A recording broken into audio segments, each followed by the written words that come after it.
you can look at the OCGFC as Ahl al-Hal wal-Aqd. They happen to be in a position of being Ahl al-Hal wal-Aqd exclusively due to their economic power. Not for any moral reason, not because they have a real interest or a stake in your community and so on. Not for a good reason.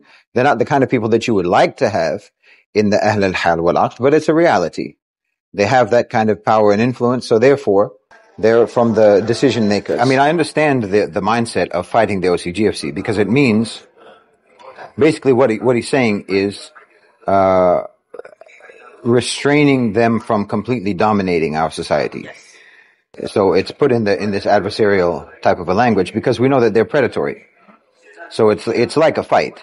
But okay, a fight is nothing but a negotiation. Like war and diplomacy are the same thing. They're just two methods to try to achieve the same thing. These are all different approaches to the same end, which is trying to not be dominated. To stop the expansion of the big conglomerates and instead grow domestic businesses to a larger scale. Okay. How is it possible for a government to do so when it's already in the clutches of the OCGFC? Okay, well, the last part of that statement assumes that the governments are all in the clutches of the OCGFC. And they're not. Not all of them are. And some of them, the richest governments that we have in the Muslim world are not. They have their own OCGFC, and they are their own OCGFC. Like Saudi, like the Emirat, like Qatar, like Malaysia, to a certain extent. The countries in the Muslim world that have the largest sovereign wealth funds, that have the most money to capital to invest and to use to project their power, economic power. First of all, those are sovereign wealth funds, meaning those are the state. Those belong to the state. Those aren't private. The OCGFC can't touch those. That's completely under state management. And then in places like, in many parts of the Muslim world, I won't say most, but in many parts of the Muslim world, the largest and most important and the most profitable industries are state industries. They're not privatized. Aramco, for example, and all of the major throughout most of the sectors. Like I don't know enough about Saudi Arabia in terms of their diversification of their economy, but like in the UAE, the telecommunications, real estate, property, obviously oil, the ports. These are all state. These are in the hands of the state. These are the sheikhs. They're ultimately the owners and controllers of capital in the Arab world are also the rulers. So they're not captured by Western OCGFC. They have some independence. They have autonomy. They have sovereignty with regards to their own. They have sovereignty in terms of their control over their money, over their industries. It's not across the board, but usually the most important sectors, like in Malaysia, what's it called? The Petronas. That's a state company. That's not private. I mean, there are shares that are, people can buy shares, but the largest shareholder is the state, as far as I know. And that's the case in many, many Muslim countries and many countries in the global south that even aren't Muslim countries. So, it's not that everywhere has been captured. When I talk about the OCGFC completely capturing governments, I'm mostly talking about the West. And this is one of the reasons why, they're trying to manage the transition to the global south, because, they haven't been able to achieve in the global south, in many parts of the global south. Anyway, what I would consider to be the most important countries in the global south, Russia is not global south, but you know what I mean, in terms of, not Western European, Russia, China, the Arab world, the Gulf specifically, the richest ones, and like in Malaysia and Indonesia and so on, they haven't been able to actually capture the governments. And you're not going to. The Western OCGFC can't take power from Putin. They can't take power from the Communist Party in China. They can't take power from MBS. They can't take power from MBZ. They can't take power from Qatar, from the government of Qatar. You can't do that. In his question, he said, if a government has already been fallen into the clutches, yes, it is very difficult. It is very difficult. Not impossible, but it is difficult. Like Egypt. Like Egypt, like Pakistan. But Egypt has a way out. Yeah, and this is yeah, they have a way out in terms of basically falling under the sovereignty of someone else rather than the West, which is better for them ultimately. Like the next part of the question, obviously they will not allow such measures, so we've already addressed that. Okay, but this is the thing, that you have domestic OCGFC in every country. They have their own. They have a choice to either collaborate with Western OCGFC, basically colonizing OCGFC, or to try to compete. It's in their interest, the local ones, the domestic OCGFC, it's in their interest, if they have a government that will go along with them, to implement more or less protectionist measures that will benefit them and disadvantage foreign investors, foreign companies, foreign multinationals who want to come in, like, say, Tesla, that wants to come in, have an advantage over your own domestic electric vehicles, electric vehicle manufacturers. Why would your government do that? Your government shouldn't do that. Your government should support local industry, local factories, local car makers, electric vehicle car makers, and so on.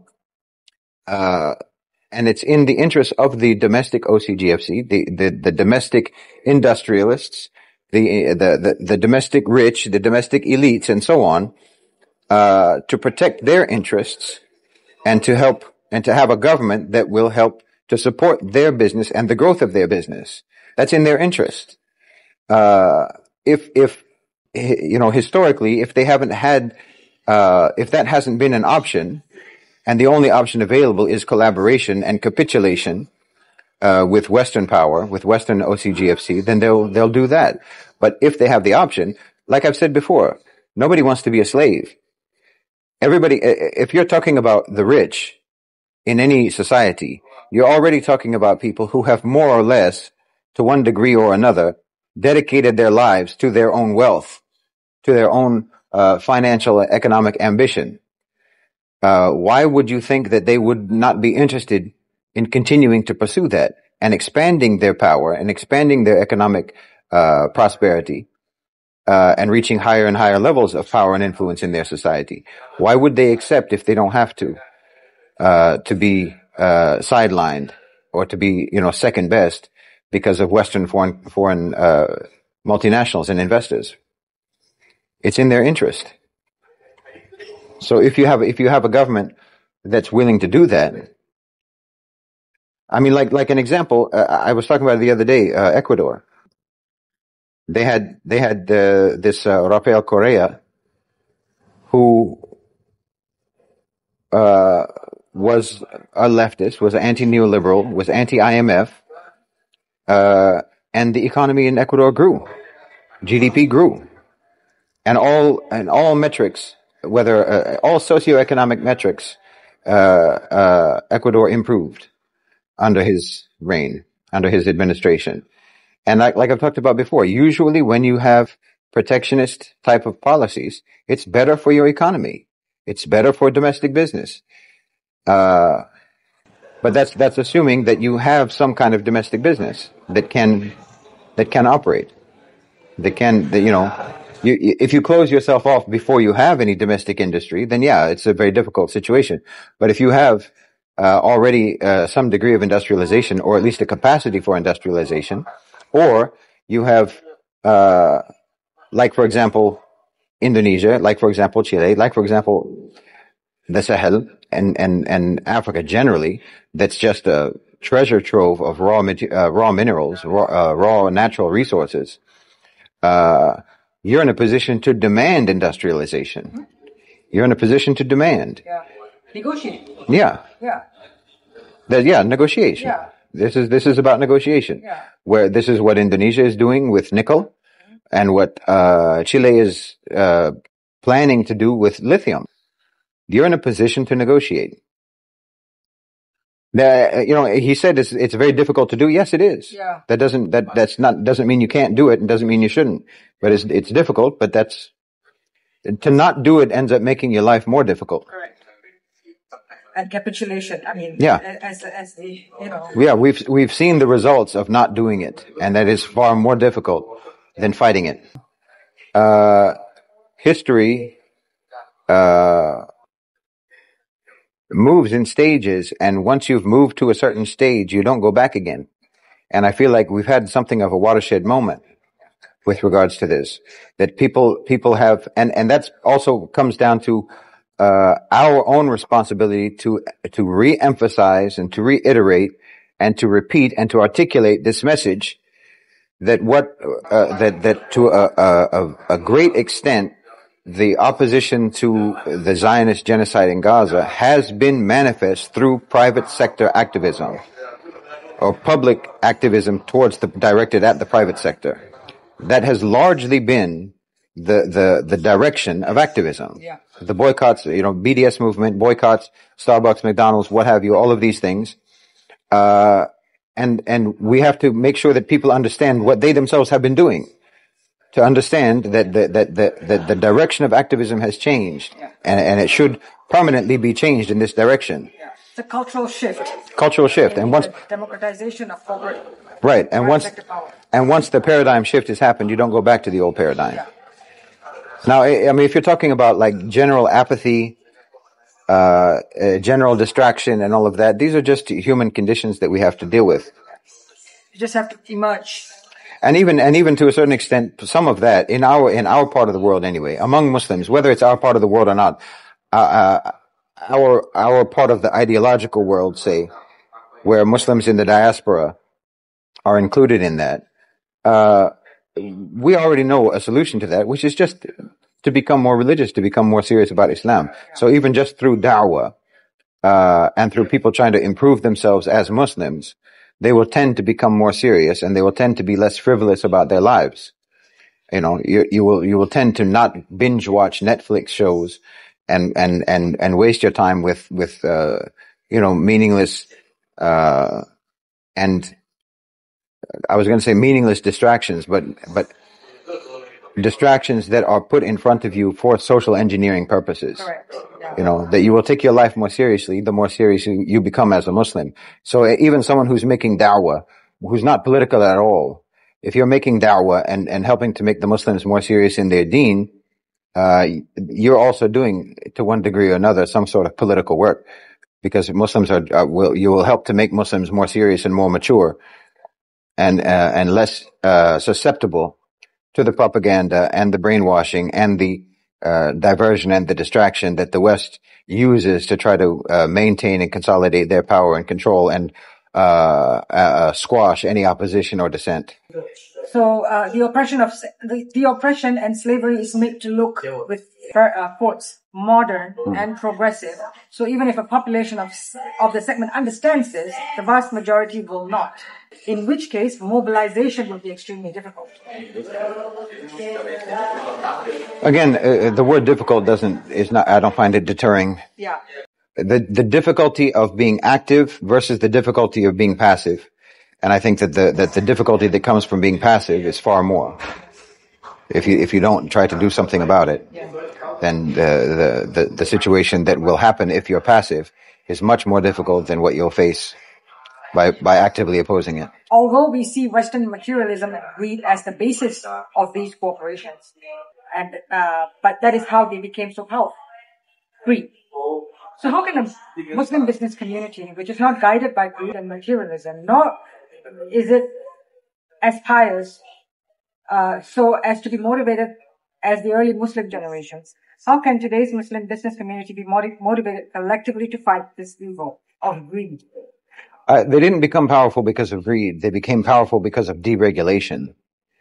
Basically, because a business is more or less about greed. You're trying to make money. That's it. And to say greed is maybe because of deregulation, because you removed any and all restraints, any and all responsibility between a company and the community that it operates in. Yes. You removed all sort of what you could call a social contract between the private sector and the population and the community. You removed all those things. You erased any contract, any sense of responsibility or accountability. Then normal business ambition and pursuit of prosperity became greed, became unrestrained greed. This is facilitated by governments who agree to deregulate. Yeah, well, I mean, when they act as an interface between the OCGFC, the IMF, World Bank. The thing is, and this is why, to a certain extent, in our countries, this is not a problem. Precisely because in many of our countries, we are not so-called democratic. In the West, in America, you have this so-called democratic government, which means it can be bought off. That's what democratic means in the West, in America specifically. It means that the government can be bought off. It means that politicians are bought and paid for. So they'll get what they want. Whoever has the money, and obviously any business, whether it's a gigantic conglomerate, mega mammoth corporation or not, a business owner has more money than just the guy who works for him. So the guy who owns the business will always be able to have more say in politics than the one who works for the guy who owns the business. That's democracy. We don't have that problem in most of our countries, or in many of our countries. And this is the thing that a lot of Muslims in the West won't want to hear it, because you drank the Kool-Aid about democracy, to where you think that's the solution, and it should be popular representation and so on. Popular representation means representation of the rich. That's what it means. That's what it means where you are, and that's what it would mean where we are if we let it happen. But as it stands, we have the Ahl al-Hal wal-Aqd in our communities, and you have them in yours. But yours are, as I said, it's exclusively based on wealth. At least in our countries, the wealth is a factor, but there's also traditional structures of authority that are based on heritage and tradition and custom and so on, and ties of kinship and ties of connection with the community, and you have to maintain those. It matters. It absolutely matters. And if you don't know that, then you've never been to the parts of the world that you're criticizing, and you don't know anything about the parts of the world that you're criticizing, and you only know, the only thing that you know about the parts of the world that you're criticizing, and I'm talking specifically about the Arab world, and more specifically about the Gulf, the only thing that you know about those countries, you learned it from the people in the West, who themselves are just as ignorant as you are, and just as hostile as you are. And you need to ask yourself, why are they so hostile? It's because your ability to control those people is limited. That's what makes you hostile. Any system that the West can penetrate and control is a good system in their eyes. And if the system can't be penetrated and controlled, then that's an authoritarian dictatorship that should be overthrown. And we need democracy. Democracy means Western control. Outside of the Western world, and the Muslim world, and the Arab world, and so on, democracy means Western control, Western domination. So if you're advocating for that, while you're sitting in the West, then you're just advocating colonization. That's all you're advocating. The difference between legitimate seeking of profit and greed is some kind of restraint that is either imposed by the person themselves because of their own morality, or it's imposed by the government, or it's imposed by the community, by the population, by the society, which doesn't approve, for example, of putting a bunch of small businesses out of business, a bunch of small shops and whatnot out of business in order for there to be a Walmart. Yeah. The community can decide whether or not that happens. We can decide. Whether or not, maybe we can't decide whether or not it happens, but we can decide whether or not it is successful. In other words, we can reverse it. Like say a Walmart comes in and squashes 20 small mom and pop shops Okay, don't go to Walmart. Don't let them profit. Don't let them win. Don't let them succeed. If you're not able to block it from happening, then at least you can block it from succeeding. And then that in and of itself, once you block it from succeeding, other businesses will learn from that experience, and they will know that we have to do things a different way in this community, in this society, in this country, in this state, whatever. But if you can put, I mean, like originally, I've talked about this many times. Originally in the U.S., corporations had there were conditions that were placed on incorporation, that you could be incorporated for a certain limited amount of time, and then when that amount of time, I think it was 10 years, when that 10 years elapsed, there would be a review and an evaluation of what impact your corporation had on the society and on the community, whether or not it was a positive impact, and you had to prove that you had had a positive impact. How long ago was this? A very long time ago. All of that was removed because of democracy. All of that was removed because of democracy. Yeah, all of that's deregulated. All of that's canceled. And what they couldn't cancel by democracy, again, meaning policy by bidding, basically, bidding on what the policy will be, they did through court-made law, which is judges don't come from the working class.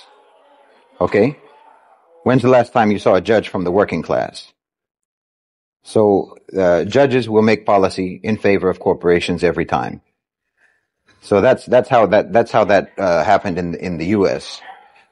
Because of their so-called democratic system. The entire state, the entire apparatus of government has been captured by corporations. That's not the case everywhere in the world.